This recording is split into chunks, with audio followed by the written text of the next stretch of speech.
tengo un poquito de, a ver si me escuchan. Pero bueno, bueno, me toca exponer los genes y la teoría sintética evolutiva de Nice. Y bueno, él comienza bueno, antes de empezar, bueno, Nice nació en el 43 en Estados Unidos, es paleontólogo y se ha dedicado al desarrollo de la teoría del equilibrio puntuado junto con Stephen Gould y el desarrollo de la acción jerárquica de los sistemas evolutivos. Estas son algunas de sus publicaciones.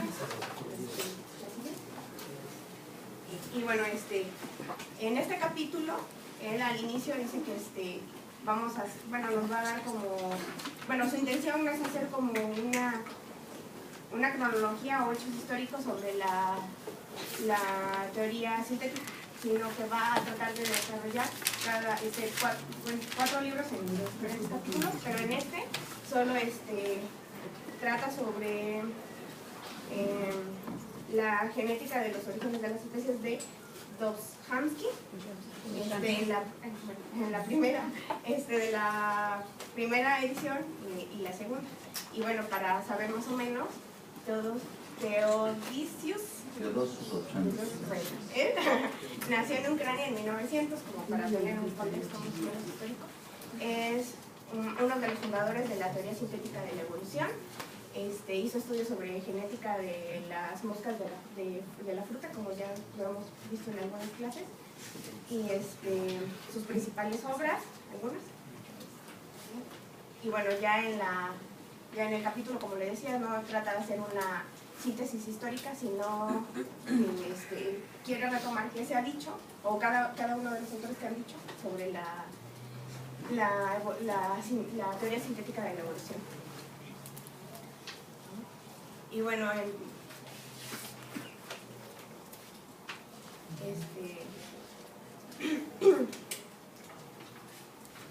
¿cómo se llama?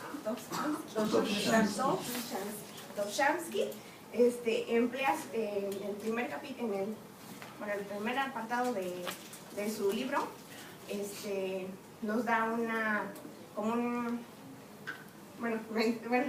se llama? Perdón, es que ando un poquito mal, pero da una visión amplia de su enfoque básico sobre la genética del origen de las especies. Bueno, creo que lo que me entendí sobre la teoría sintética es como una mezcla de la genética con el origen de las especies de Darwin. No sé si está bien, más o menos. Bueno, y él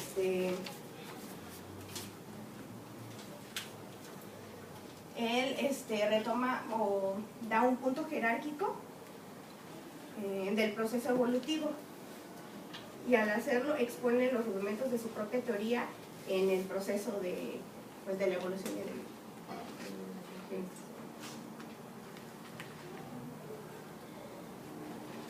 bueno, también dos aspectos de este proceso jerárquico son la estasis y la dinámica evolutiva. Y dice que la estasis trata de las fuerzas que producen un movimiento y el equilibrio de estas. Y la dinámica trata del movimiento en sí mismo y de la acción de las fuerzas que lo conducen. Y bueno, ya después tiene un apartado donde se dedica solo a la estasis evolutiva.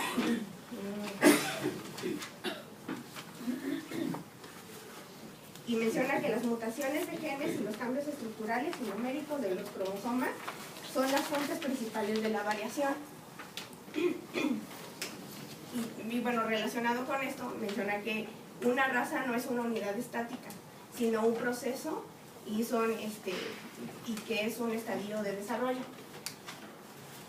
Y que la mutación es una fuente fundamental de todas las variaciones morfológicas en la naturaleza. Y pues los cambios cromosómicos es la fuente principal de la evolución. Así es. Bueno, la siguiente es la dinámica evolutiva, y dice que para entender la dinámica evolutiva la clave es la tensión entre los beneficios a corto plazo de la supervivencia acumulada para las especies que detienen la variabilidad.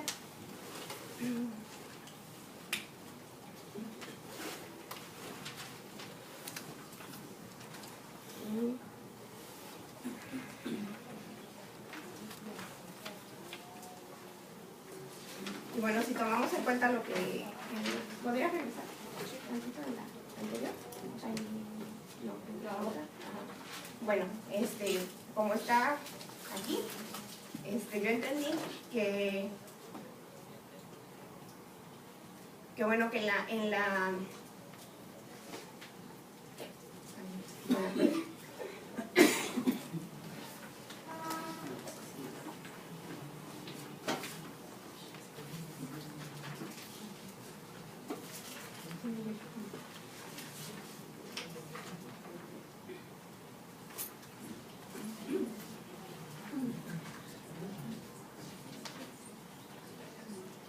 bueno, que la estasis es el movimiento que transforma como, bueno, los movimientos que puede haber en los genes. ¿Sí es así? No. La variabilidad genética. No. Ajá. Y ya la dinámica es como el movimiento así que provoca los cambios, ¿no? No. Bueno, eso es lo que entendí. Sí.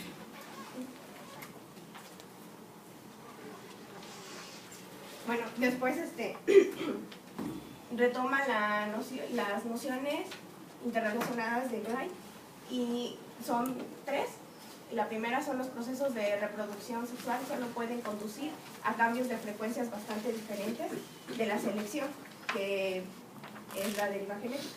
Y la dos, que este proceso es más efectivo en poblaciones de tamaño intermedio, como lo hemos estado viendo en las clases pasadas con las otras lecturas. Y las especies tienden a estar subdivididas en numerosas colonias aisladas de diferente tamaño, con el intercambio de individuos entre las colonias impedido por barreras naturales u otros agentes. También hemos visto.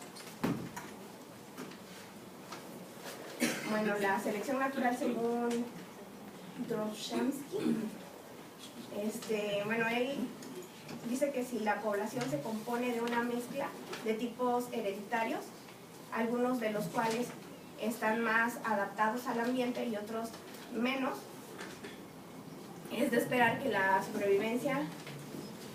sobreviva una mayor porción de los primeros y no de los segundos.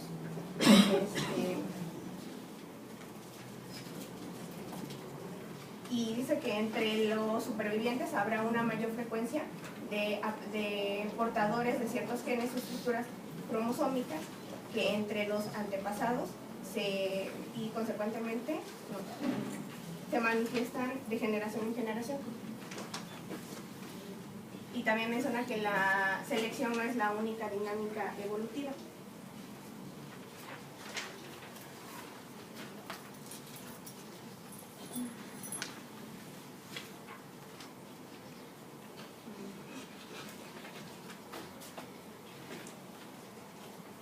Y bueno, los pros y contras del mecanismo de aislamiento.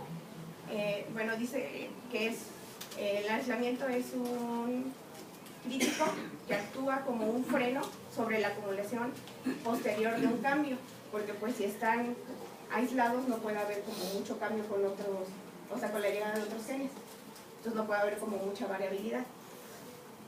El aislamiento como un proceso gradual, las razas no están tan aisladas como las especies, sino solo incipientemente. Un completo aislamiento fisiológico reproductivo es simplemente el estadio final de un proceso esencialmente continuo. Y bueno, la hipótesis de su trabajo con respecto a esto, del aislamiento, dice que las mutaciones por sí solas no bastan. El problema no es solo el aislamiento del grupo B respecto al B, sino que puedan llegar a una reproducción.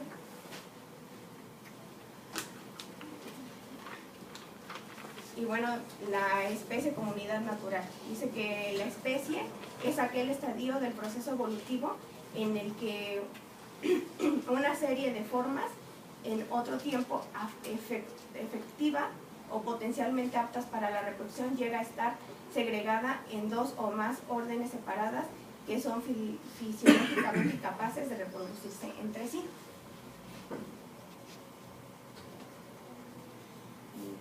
Ya, es que no lo entendí muy bien en algunas cosas, pero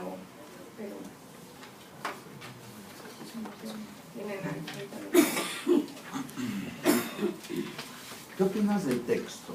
Así, lo que opinas de la lectura que lo leíste. Pues a mí sí se me hizo un poquito complicada en algunas cosas y algunas, es que no sé cómo retomarlas con las otras lecturas que hemos estado viendo, ¿no? Por ejemplo, algunas cosas de aquí sobre pues las mutaciones, eso ya lo hemos estado viendo, pero y por ejemplo lo de esto de los 3 puntos de Wright, pues también ya lo habíamos visto, ¿no? Pero sí se me hace un poco complejo todavía. ¿Se te hizo compleja el estilo de él o...? Ajá, pues sí, como la síntesis que hace de todo el trabajo. Siento que es como muy sintético y debería, por ejemplo, bueno, no sé, debería haber como más amplitud para entender un poco más. Siento eso. ¿Alguien tiene algún comentario sobre el texto? Sí, yo. Por favor. Bueno, a mí se me hizo, hasta comieron, ¿no? Se me hace un poco complicado, porque yo lo que siento que está tratando de, o que hace este autor, ¿cómo se llama? Bueno, él es como que está haciendo una crítica, pero bastante fuertezona, a la teoría sintética, pero básicamente, según lo que dice en el primer capítulo, luego me adelanté un poquito al segundo, digo al tercero, pero no lo acabé. Pero básicamente a los 3 autores que él considera que son los que más aportaron a la teoría sintética. Pero les está haciendo una crítica porque lo que veo yo es que él afirma que quedarse en el rollo de explicar la teoría de la evolución a partir de la genética, pues como que se queda corta y él trata de proponer algo más, que todavía no alcanzo a ver qué es lo que más te va a proponer. Pero ya así leyéndolo, me costó trabajo, le di como 3 leídas al capítulo y pues yo a lo que llego, digo desde mi formación, que yo estudié mi historia y pues lleva como análisis de fuentes y esto, pues siento que la crítica, aparte de que es muy fuerte, pues sí también es bien fácil criticar 40 años después de que escribió el otro, ¿no? Porque si el señor nace en 42, el otro en 40 ya había escrito, ya había hecho sus aportes a la teoría sintética, ¿no? Ahora, a mí me cuesta un poco de trabajo entender que cuando él dice, bueno, no entiendo la crítica hacia lo de la macroevolución y la microevolución, porque dice que Dobzhansky trata de decirnos, o nos dice que a más no tener, más que lo que tenemos, equiparar como que muy forzadamente los mecanismos de la macro y de la micro. No entiendo yo muy bien a qué se refiere en ese sentido, quizá, y todo eso me lo dejó pensando a raíz de la plática que nos dio ayer, porque por ahí va también más o menos, ¿no? El asunto de la ingeniería invertida, o no también tiene que ver eso. No tanto. Invertidas las dos. Ahorita me hablo de cabeza. Eso.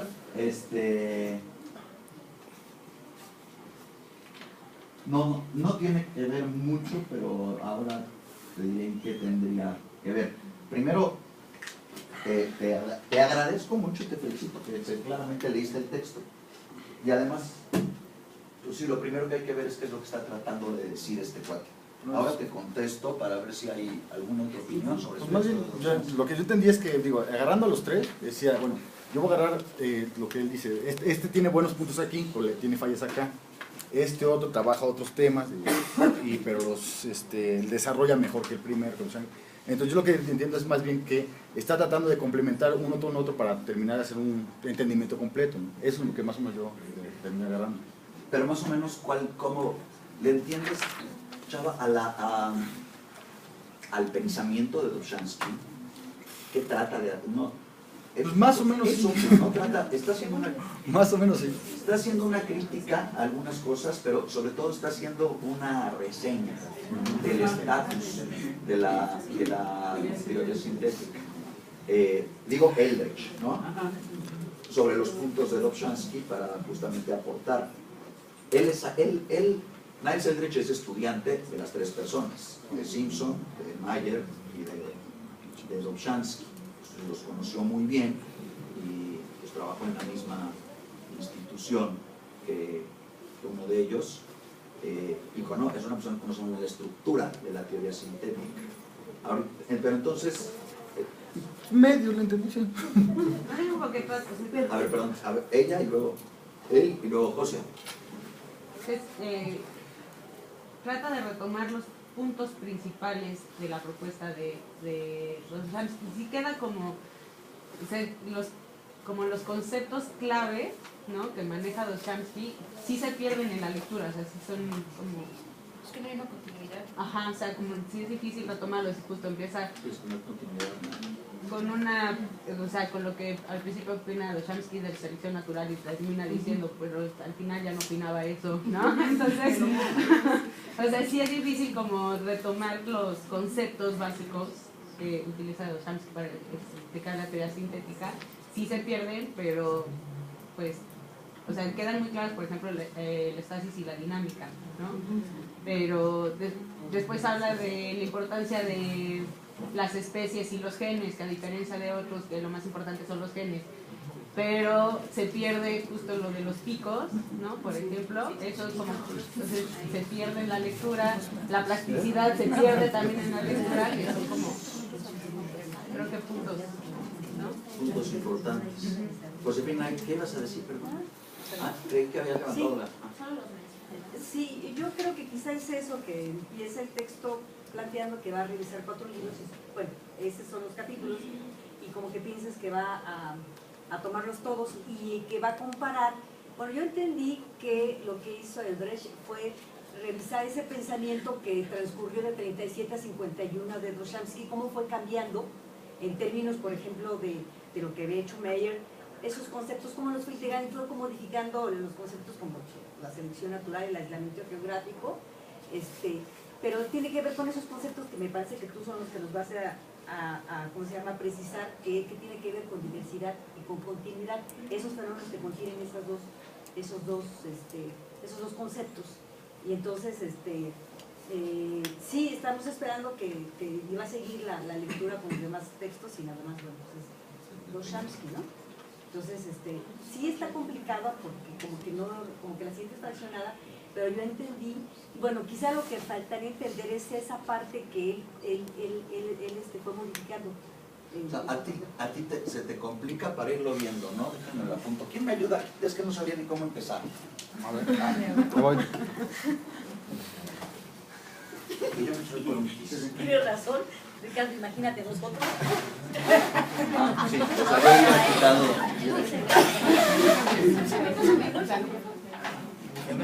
Sí, yo me di cuenta. Al revés.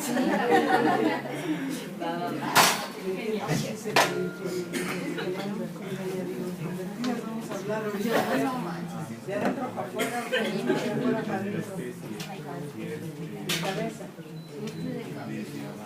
No, estoy de la cabeza para vacilar.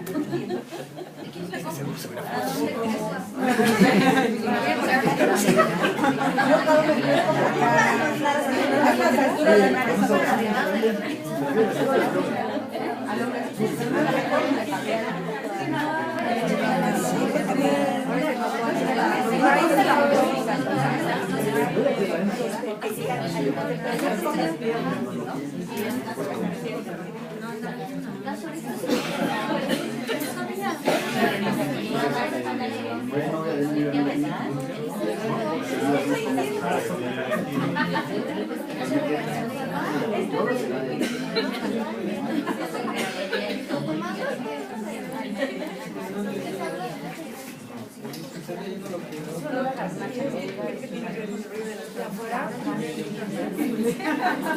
Para no haber desayunado.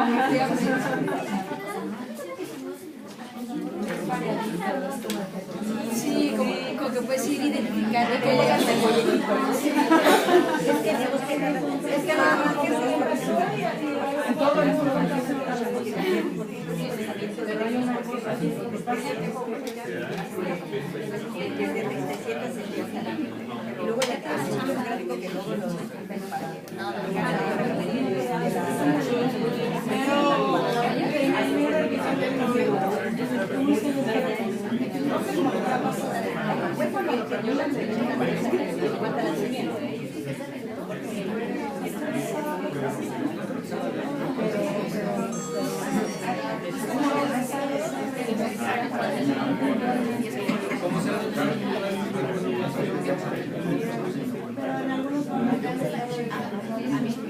¿qué cosas se pueden mejorar?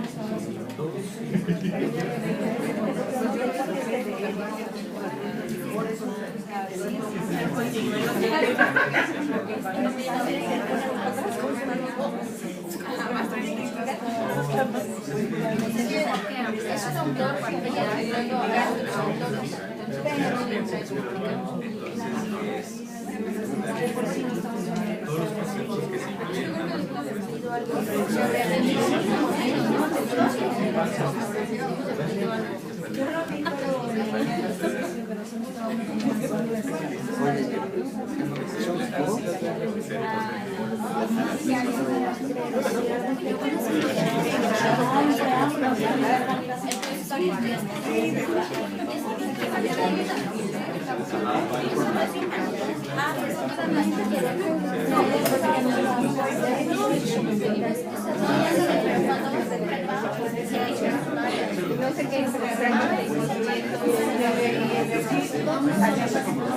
A ver,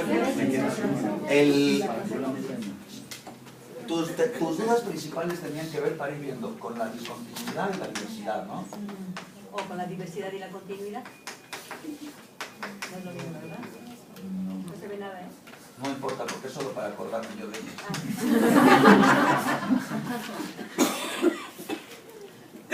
¿Para dónde va? ¿Hacia dónde va, no?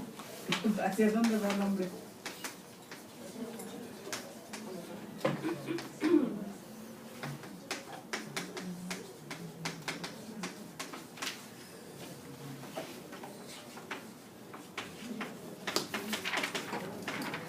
La continuidad del texto, ¿verdad?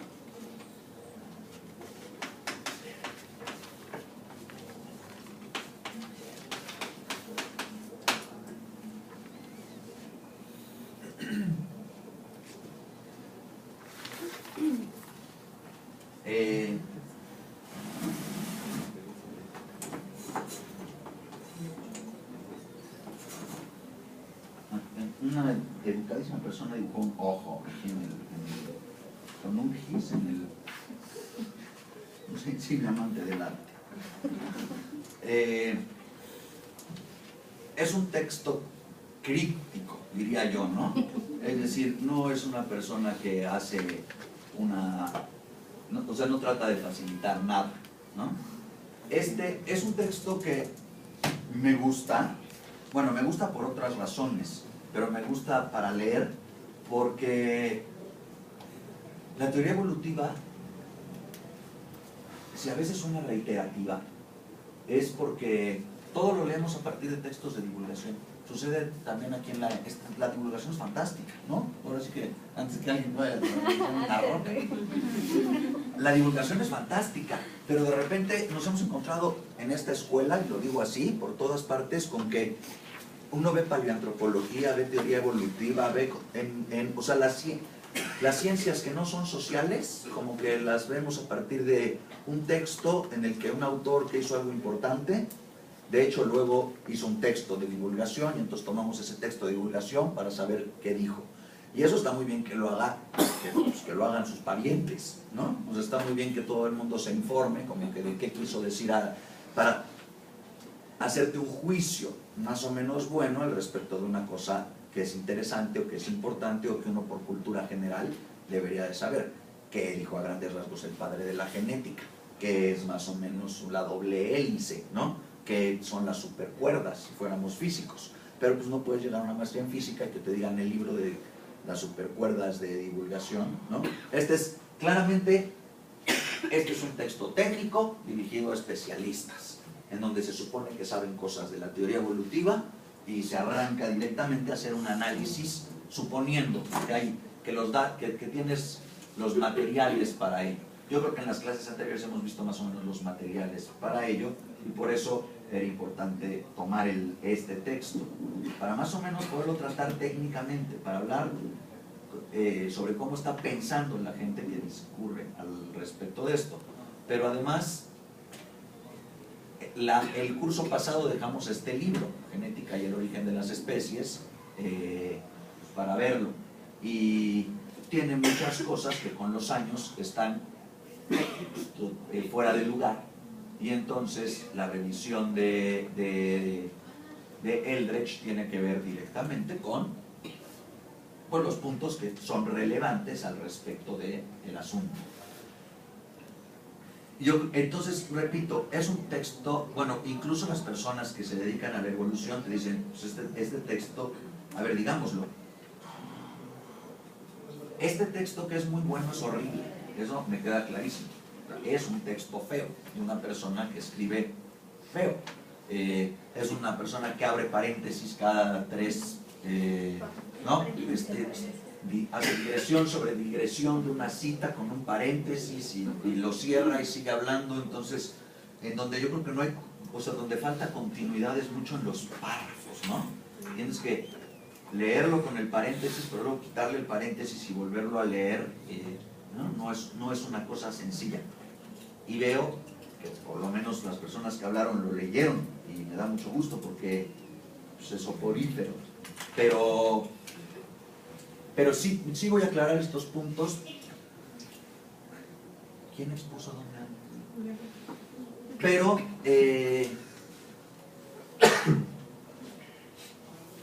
lo que dijiste está muy bien. ¿Hacia dónde va? Esa es una buena pregunta. Cuando uno agarra un texto, sobre todo un texto de este tipo, si lo agarras por fragmentos, lo que pasa es que te vas perdiendo, sobre todo si es una cosa difícil, ¿no? Así agarrar cada uno de los conceptos e irlos desglosando uno por uno. El punto, lo que hay que hacer es la abstracción. ¿Qué quiso decir este cuate? ¿Hacia dónde va? ¿Qué le preocupa? ¿Por qué cita lo que cita en ese texto? Entonces, primero, el título de este libro, como habrán observado cuando lo empezaron a leer, se llama Síntesis Inacabada. Es obvio que es una persona que supone hacia dónde va, que la síntesis evolutiva está incompleta. Y es decir, es una persona que no supone que la síntesis evolutiva es incorrecta, porque le hubiera puesto síntesis incorrecta y le puso síntesis inacabada. En efecto, decías tú, por eso decía yo, más o menos según cuando uno piensa en la teoría sintética, es la genética, es decir, es la teoría de Darwin con la enorme parafernalia de la genética del siglo XX. Lo primero es sí, eso es exactamente. Son los mecanismos, esencialmente es la selección natural, la teoría de la selección natural, con un adaptado de toda la teoría de la variabilidad del siglo XX, que es la ciencia más importante de la segunda mitad del siglo XX. Si ustedes agarran una revista de 1950 de Science o de Nature, van a ver física, ¿no? En 1953 sale la doble hélice, rompe todo. Vean ahora el espacio que tiene la física en Science o en Nature, ¿no? Y el espacio que tiene la biología, y de esa biología vean qué espacio se le concede a la que no es molecular, más o menos para que vean cómo anda la biología molecular. hoy en día, por lo menos en un sentido, si no en el sentido más importante, lo cual no creo, en el sentido hegemónico, sin duda alguna, ¿no? Pero, en otra parte no, justo porque en el mismo título te sugiere que se trata de una síntesis que tiene que ser más grande que aquella síntesis de la genética y la teoría evolutiva. Una pequeña digresión, ¿no? O bueno, más bien un pequeño punto histórico. Hasta 1890 y pico, es decir, después de la muerte de Darwin, la teoría sintética, la teoría darwiniana de la evolución, había caído en un pequeño, bueno, no en un pequeño, en un gran hoyo.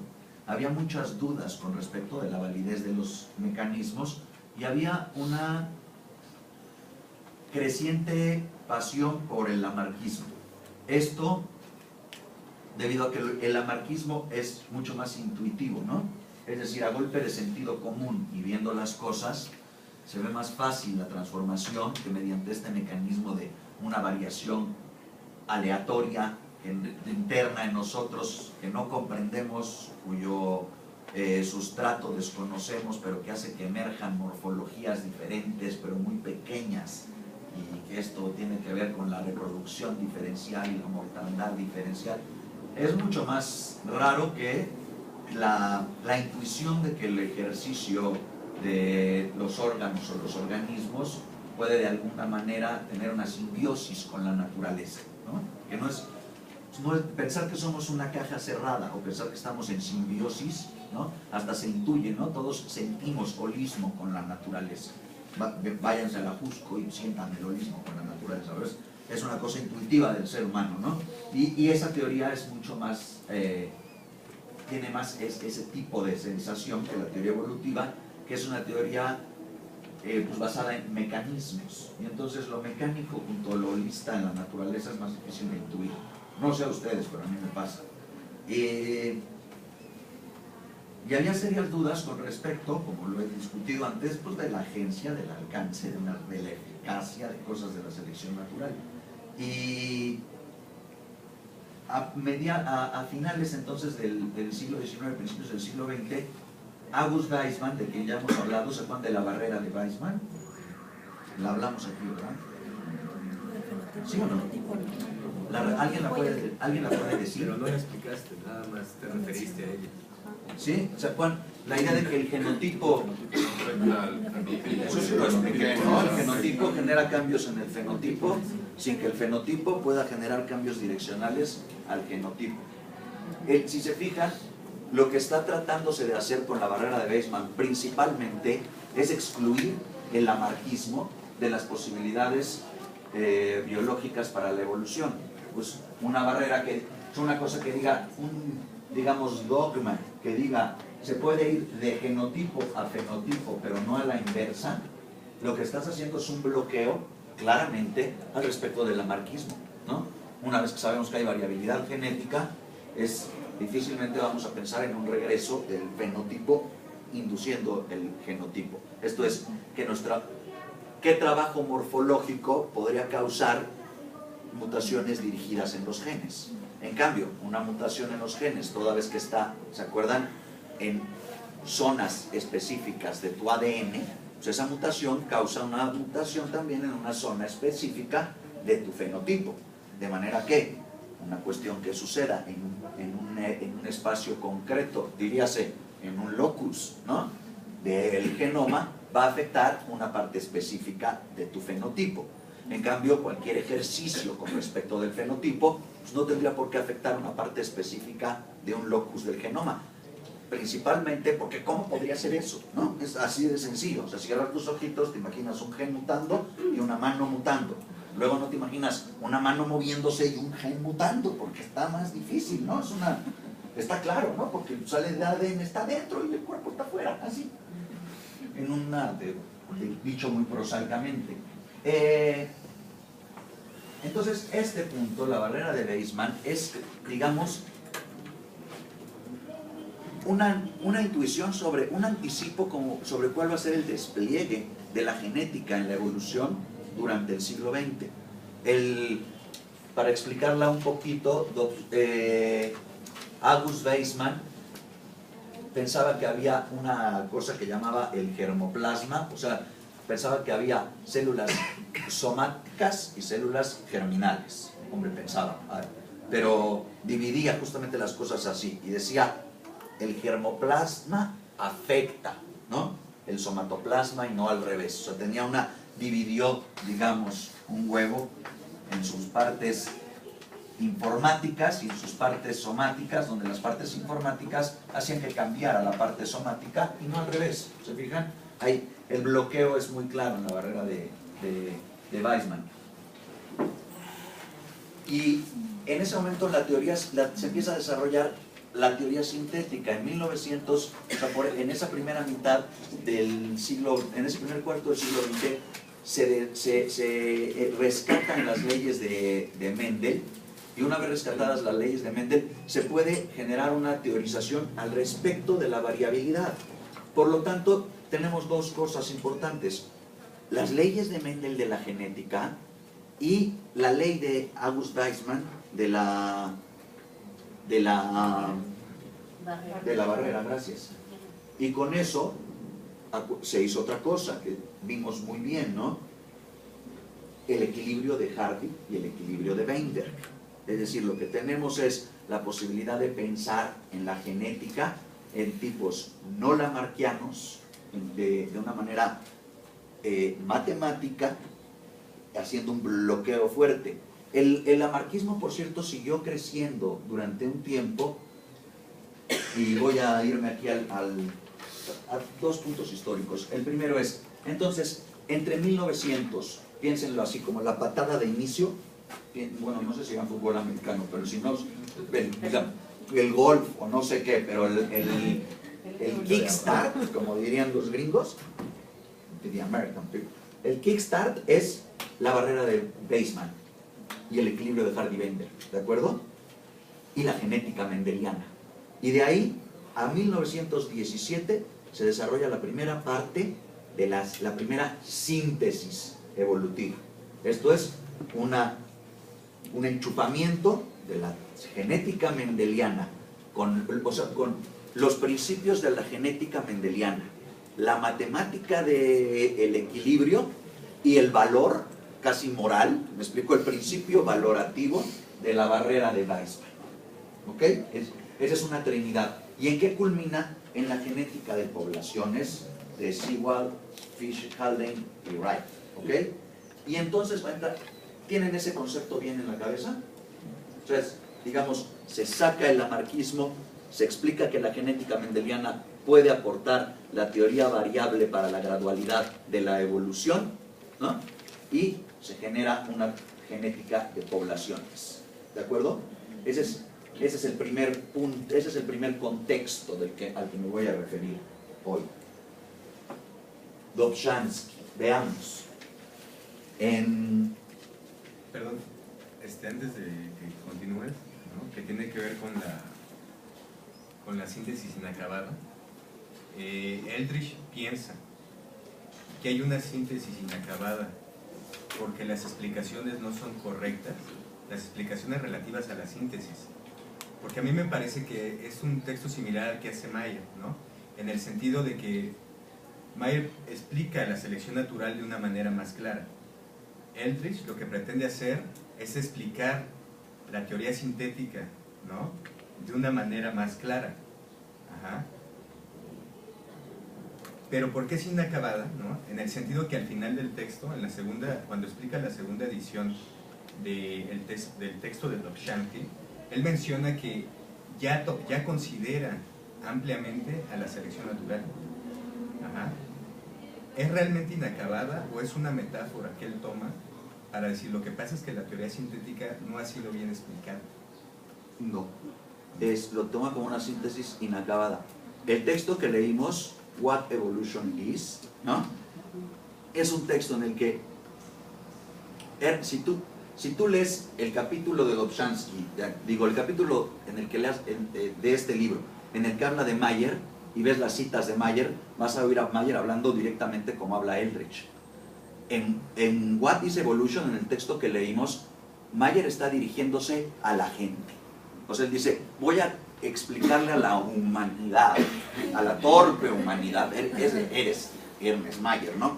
La selección natural con pelos y señales. Voy a convencer, o sea, ese libro es un diálogo de divulgación, ese libro es un diálogo con el mundo. ¿Ve? Van a ver cómo está. Este cuate no está dialogando con el mundo, está dialogando con expertos, en concreto. Y al estar dialogando con expertos no pretende convencerlos de la selección natural, pretende convencerlos de lo que dices, de que la teoría sintética de la evolución tiene muy buenas cosas, pero necesita enmarcarse en otro tipo de pensamiento. De hecho, este libro, ¿de qué se trata? Lo primero que dice cuando dice síntesis inacabada es que la síntesis necesita seguir adelante. Y el subtítulo es Jerarquías biológicas y pensamiento evolutivo moderno.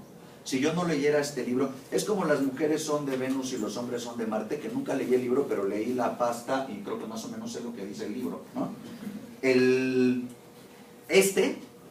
Pues es obvio que piensa la síntesis evolutiva no está terminada y para terminarse debe de enmarcarse en jerarquías, en el pensamiento de las jerarquías biológicas.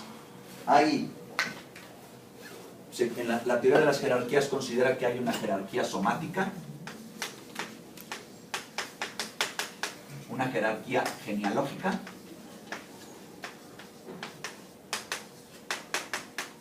y una jerarquía ecológica.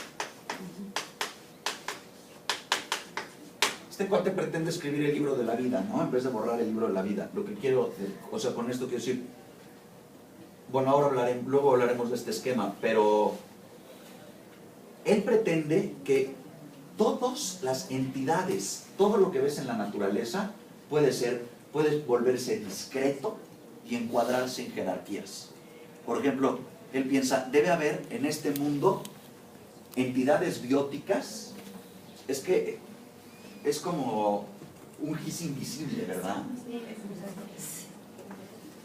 Bueno, pero aquí dice jerarquía somática, aquí dice jerarquía genealógica y aquí dice jerarquía ecológica. Ahora hablaré de ellas, pero no supone que está mal la teoría sintética. Ni trata de explicar la selección natural. Supone en efecto que está inacabada y no lo piensa como una metáfora. Supone que la teoría evolutiva como tal no está acabada. Luego, al final de la sesión de hoy, lo voy a tratar de explicar en los términos de Lakatos, de un programa de investigación, para que quede claro cuál es el núcleo duro de la teoría y cuáles son los cinturones de hipótesis de la teoría evolutiva, para ver más o menos cómo ve este cuate el pensamiento evolutivo. Entonces podríamos decir que él está de acuerdo en la teoría sintética, pero considera que le hace falta meterle más y él pretende que él lo va a hacer. Él pretende que él lo va a hacer. Bueno,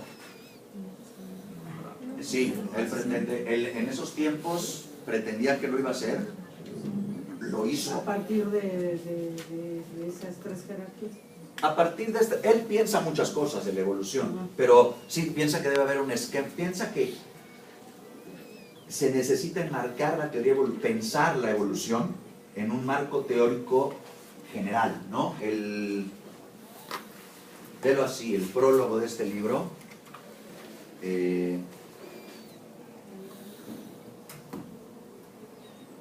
dice, este libro aborda la cuestión de cuál es nuestra forma de pensar sobre la evolución, cómo hemos sido habituados a pensar sobre la misma y cómo, en mi opinión, deberíamos pensar sobre ella. Es un libro donde dice, yo no sé cómo creo que se debería de pensar la evolución. Y dice al final del prólogo, que es una página, he escrito este libro movido por la convicción de que debe de existir, en efecto, un solo proceso evolutivo y que de algún modo todos los fenómenos biológicos deben hallarse relacionados con la comprensión de este proceso. Este es, desde luego, el mismo ideal que motivó la elaboración de la teoría sintética en general y los trabajos de las personas que tocan, ¿no?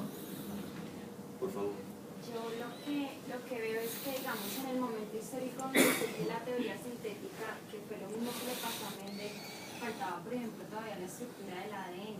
y eso no posibilitó, digamos, el entendimiento de algunas cosas, y luego lo que viene después en biología molecular. Y además hay otro problema allí, y es el entender la especie como tal, ¿no? Y los distintos significados de especie o de conceptos de especies que hay. Entonces eso hace como que la teoría sintética se abra paso, pero quede inacabada justamente, y luego los desarrollos, digo yo, moleculares que en la época pues permitieron, digamos, llenar, no sé si completamente esos vacíos, pero sí cuando surge todavía le faltaban 50 años para que apareciera la estructura molecular, o sea, como tal del ADN, y todavía para entender los procesos de replicación, transcripción y demás le faltó tiempo también. Entonces, claro que hay un avance y aparecen estas cosas, pero quedan inacabadas, y en ese sentido vamos a trabajar. Sí y no. Sí, porque en efecto ha avanzado mucho la genética. No, porque si te fijas bien, Knight Eldredge no es una persona que piense que lo que está inacabado de la síntesis tiene que ver con la genética. Y la razón por la que piensa que no tiene que ver con la genética es por el recipiente en el que nosotros podemos poner la parte de la variabilidad. Es porque te dice, hay mutaciones. Esas mutaciones son azarosas. Y con eso no necesitas más. O sea, un biólogo evolutivo te diría, con eso yo, fin de la... O sea, para hablar de la evolución lo que necesito entender es eso. Y mientras más cosas descubran sobre el ADN, más se va a ir viendo que la variabilidad es azarosa, que las mutaciones pueden ser puntuales, cromosómicas o duplicativas, y que no hay mucho más que decir al respecto para los intereses del esquema evolutivo.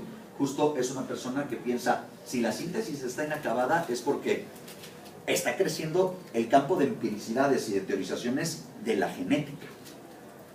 Pero ¿cuánto sirve? Esta es una gran pregunta. ¿Cuánto sirve en realidad la genética para explicar la macroevolución? Si en esta clase estamos hablando mucho de genética es porque en nuestra clase se trata en su mayoría de microevolución, es decir, de procesos adaptativos de una sola especie, ¿no? Pero la genética tiene mucho que decir al respecto de la macroevolución. Obviamente hay quien piensa que sí, pero cuando les dices cómo, es decir, el asunto que ya se irá aclarando, yo sé que es una clase que va con misterio, ¿no? Pero el asunto de la discontinuidad, por ejemplo, lo va a explicar en realidad el ADN. Dobzhansky sí que piensa que un poco, ¿no? Y lo dijo ella o sea, él piensa, las mutaciones, las transformaciones cromosómicas tienen que ver con la hibridación.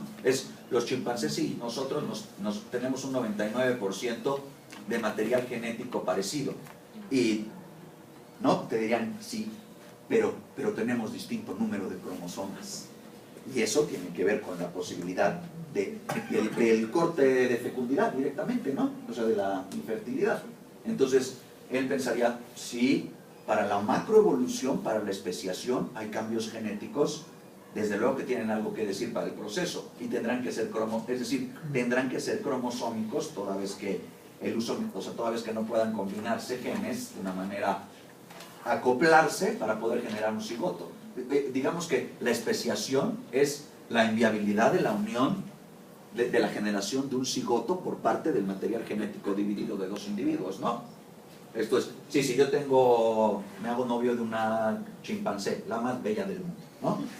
Pero de todas maneras, un problema es que si vamos a generar un cigoto, para decirlo así, su material genético y mi material genético no van a compaginar en términos cromosómicos. De alguna manera la especiación o la hibridación tiene que ver con la discontinuidad cromosómica en términos de su arreglo mitótico, para decirlo así rimbombantemente, pero se entiende el problema.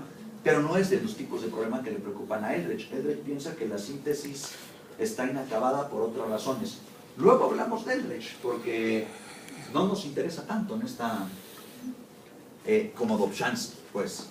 Entonces, solo repitámoslo un minuto. La barrera de Weissman, esto es lo que tienen, lo del bar, esto es la barrera, o sea, de 1900, la barrera de Weissman, el equilibrio de Hardy y Weinberg, y la genética mendeliana, acaban con una síntesis evolutiva en 1917 más o menos, que es copiosa, gradual, no direccional. ¿Cómo se hace eso? O sea, es los valores Entonces, para que anótenlo. Los valores es copiosa, gradual, no direccional. ¿Qué se hizo? Excluir la marca.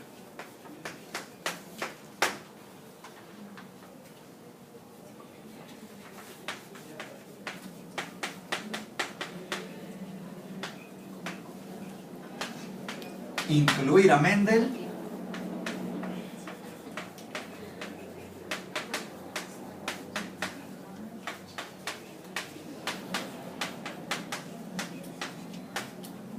Y pensamiento poblacional. Piénselo así, entre 1900 y 1920, para darles espacio, ¿no?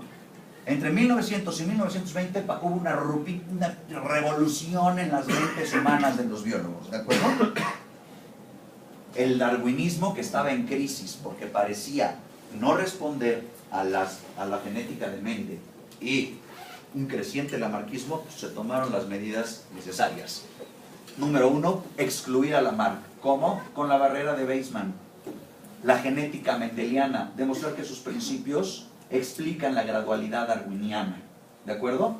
Y el pensamiento poblacional, la genética de Hardy, Weinberg, Sewall, Wright, Halden y Fisher, pues es exactamente eso, es el pensamiento poblacional. Es matematizado, obviamente, ¿no? Pero es ¿qué vimos el otro día? Pues pensamiento poblacional, ¿de acuerdo? Entonces, ¿cómo queda la síntesis en ese momento? Copiosa, gradual, no direccional. Para quien le interese históricamente, a esta fase de la teoría sintética se le llama fase de constreñimiento. Si se fijan, aquí hay constricciones. Fuera Lamarck, ¿sí me explico? La teoría es su fase de constricción. Y luego vino una que se llama el endurecimiento de la teoría sintética. La teoría sintética también se llama teoría sintética porque las ciencias de la biología antes estaban cada una por su lado. O sea, un paleontólogo, si se juntaba con un genetista, es porque era su cuñado, o eran amigos de antes, o cualquier accidente, o beben juntos. Pero así que hablaran mucho de cómo ves nuestra ciencia, la biología, pues la genética se hacía en laboratorios con moscas y ultravioletas, la paleontología en el campo, ¿no creen? Y la sistemática pues era contarle patas a los bichos, ¿no? Y ponerlos en el gran árbol de Linneo, digamos. Y la teoría evolutiva, argamasa, amalgama, es el eje que une a todas las disciplinas de la biología. De ahí que esos 3 libros sean los que más se consideran, ¿no?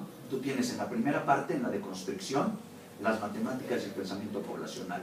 En el segundo, por eso, genética y el origen de las especies. Sistemática y el origen de las especies. Simpson, Tiempo and Mood in Evolution, es paleontología y el origen de las especies.